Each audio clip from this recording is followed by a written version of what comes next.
Alright, you want the goddamn story of the Nintendo DS? Buckle the hell up. In the early 2000s, the handheld market was Nintendo's turf. The Game Boy and then the Game Boy Advance were stomping everything.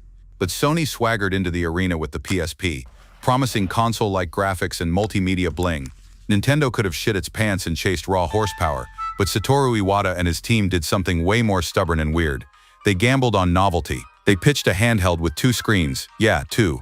One of them a touchscreen, plus a built-in mic. That was the DS dual screen. What the fucking hell was that risk? Massive. Iwata framed it as an experiment, a third pillar alongside home consoles. Not about beating Sony at specs, but about inventing new play. The hardware team said, let's make games do things they couldn't before. Stylus input, touch interactions, voice input. This invited different audiences, including people who didn't give a rat's ass about button mashing. Developers had to rethink everything. Some adapted like champs.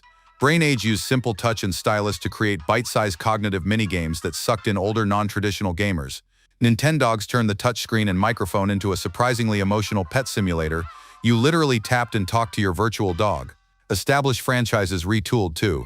Pokémon used the DS for connectivity and new features in Diamond and Pearl, while Zelda Phantom Hourglass embraced the stylus for puzzles and movement in ways you'd never imagined on a handheld. At reveal, a lot of critics sneered. The clamshell looked weird, the dual-screen idea sounded gimmicky, and many doubted third-party support. People said it was a niche toy, but the DS clawed back trust through killer software and smart design choices.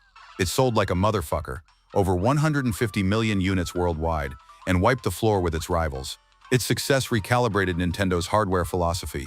Prioritize play innovation over raw specs. That DNA shows up in the 3D seconds, bringing innovation to visuals with auto-stereoscopic 3D, and the Switch, a hybrid system that rethinks how you play anywhere. The DS proved Nintendo could win by being boldly weird, not by screaming about pixels. And for that I say, good on them. What a beautiful disruptive clusterfuck of a gamble that paid off.